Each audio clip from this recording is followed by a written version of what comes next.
Hi, welcome to your new favorite show, Ask a Professor. I happen to be a professor. My name is Daniel, so I thought maybe I should have a platform where people can call and leave me voicemails or email me and ask me advice about anything in general. Make fun of me, whatever you want to do. Tell me a funny story, but make sure it's actually funny or I will trash you. Um, but I got an email yesterday and I just read the title, and we are starting hot with this show. So let's get right to it.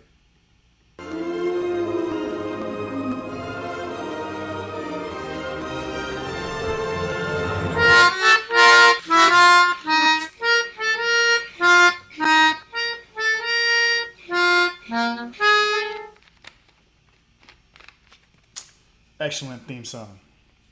So the title of this email is Probable Sociopath Seeks Advice. Well, just first off, the self awareness to admit that you might be a sociopath probably makes you not a sociopath, but it's hard. It's hard to not feel like one sometimes when you're just trying to protect yourself from the world. So let's get into it. So this person does not identify themselves. I have no idea who this is. So, hi, Professor Daniel. That's me. I have something that has been weighing heavily upon me for years, but has recently become so overwhelming that I have resorted to sending this email as a means to gain any new insight. Aw, I love being everyone's last resort. Let's see. I have never been in love. I have never been in love, alright? And it's really starting to fucking bum me out. Okay? I'm in my early 30s, alright?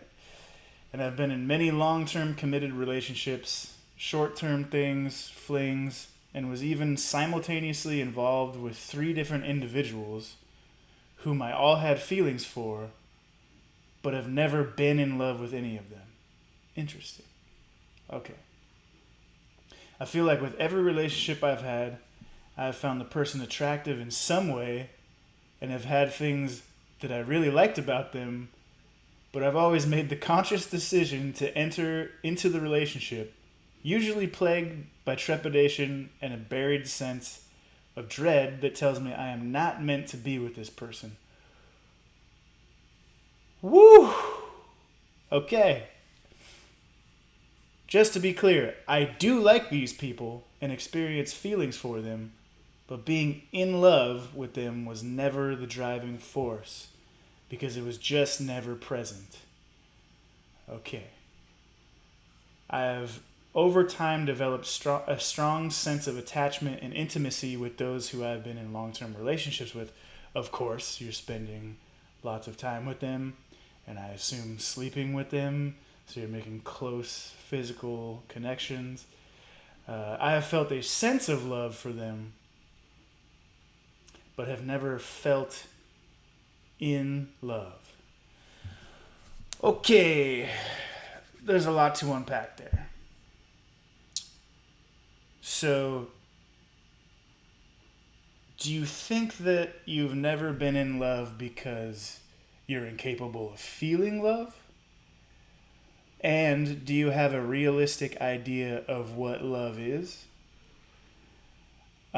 We have to remember that our generation, especially if you're anywhere around my age, uh, the ridiculous notions of love that we were showed when we were growing up, like Disney movies and shit like that, so far beyond any semblance of reality that even having that filed somewhere in the back of your brain is poisonous for sure.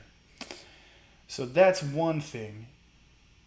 Do you feel capable of feeling love? Like, are you protecting yourself? Are you guarding yourself from feeling love because you don't think that you're going to receive the type of love that you want? And do you have a realistic idea of what love is? And the older I get, the more I think back on what I thought or felt about that in different relationships, there's been times where I was just young and dumb, and I was like, after the fact, I was like, that wasn't fucking love. And then there was relationships where I felt madly in love for this chunk of time, and then the embers kind of burned out, and then because you felt that at one chunk in time, you stay, and then you allow yourself to get treated like shit, and then in hindsight, you're like, that's not love either, even though it was for this little moment, right? And then every time you're in love, it's different because it's a different person, so a different set of connections.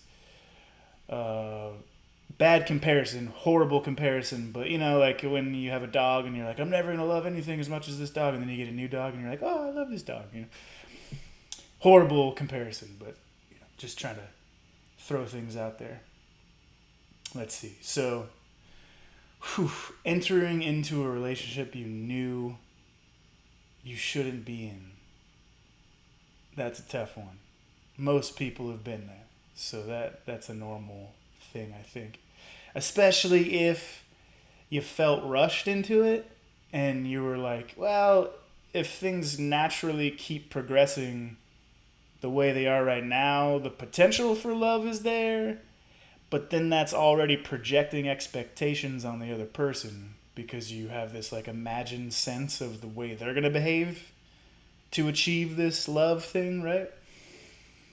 And that's a huge thing too in this whole situation you got going on is expecting too much from other people. Like, you talk to people, right? Most people are horrible.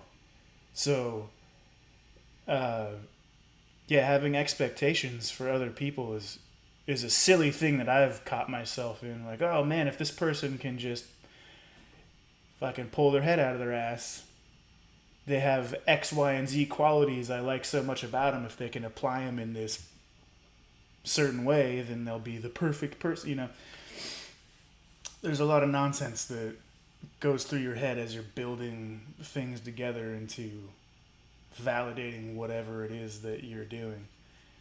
Yeah, I like these people and experience feelings for them, but being in love with them was never a driving force. That's a rough one. That's a tough one. And then the situation where you're with multiple people, that's tough just in general. Because what I think about is like, so if you're a complicated fuck like me, there's I think most people are probably this way. It's going to sound a little pretentious, I guess, but like you have this Venn diagram of qualities you want in a potential partner, right? And you want these different qualities like physical attraction, emotional attraction, intellectual attraction, liking the same things, hating the same things. And you want all of those circles to overlap as much as possible, right? To create this magical person. And when you're talking about entering into a situation with someone that you know you shouldn't be with, they're lacking in one or many of those ways. And so it seems like you would find someone else to fill the areas that person lacks. So you have this puzzle that you're trying to piece together to get all these things to overlap. And that's a tough situation. And again, like,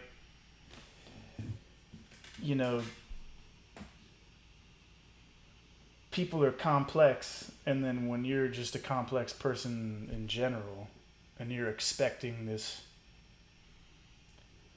person to exist in a world where, especially as you get older and dating gets harder, it seems like there's less and less people out there as far as options go. And yeah, I'm with you in this situation here. All right, there's a little bit more here. All right. So what makes me able to see all so clearly is because this past year I've been having incredibly vivid dreams where I'm with a randomly generated dream person and I'm so fucking in love with them that it makes my chest ache and I feel like I'm drowning in oxytocin. I can't stop staring into their eyes and smelling their hair and touching their skin. We just sit and talk and laugh and kiss, and the chemistry between us is just so palpable. I feel like I'm being enveloped in it. I feel 100% at home with this person. I feel safe and loved and understood, and I think to myself in this dream that I am so lucky to have finally found this person who makes me so happy, who is truly my partner, who is truly my partner in every sense. When I wake up from these dreams, I can't help but cry because it feels like it is fated to remain exactly that, a dream. I've never felt that way in waking life about anyone I've been romantically involved with, not even close. So I guess my question is, do you think it's normal at this age not to have experienced this feeling of being head over fucking heels in love with someone and knowing that they're your person, or am I just a sociopath with severe attachment issues? I appreciate your self-awareness. Man, that's a lot to unpack there too. Okay, so you've never felt that way with anybody, not even for a little chunk of time when you were younger and you were dumb and you put everyone on a pedestal thinking they were amazing. Man, I mean, I feel like I've felt that for someone, but then I seem to find myself in situations where I don't get the reciprocation, but it's also my fault because I don't communicate what I need in that reciprocation. And I didn't figure that out till recently because I'm stupid. But yeah, having vivid dreams, man, I'm glad I don't remember my dreams because if I was having dreams like that, I'd be right there with you. I don't look into dreams, and I don't know if there's any value in that. And this is going to sound like some white girl magic bullshit, but just off from the top of my head, off of reading that, it sounds like that's some sort of projection of yourself. And that, because in a lot of ways you can't receive the love that you want if you're not putting yourself in a position to accept it. So to me, that kind of seems like you having to figure out how to love yourself in that way and to think about yourself that way. And fuck, I don't know shit about that. I mean, every day I'm getting better at it, but that especially doesn't help that I naturally run at a self-deprecating level. But that's just because I think it's funny. Like, nothing's funnier to me than making fun of yourself, joking about killing yourself and all that kind of shit. So what do I expect, being in a conversation with somebody and like hitting it off, and then I just have to default to, but what the fuck do I know? I'm an idiot. I'm a loser. But yeah, let's see. Also,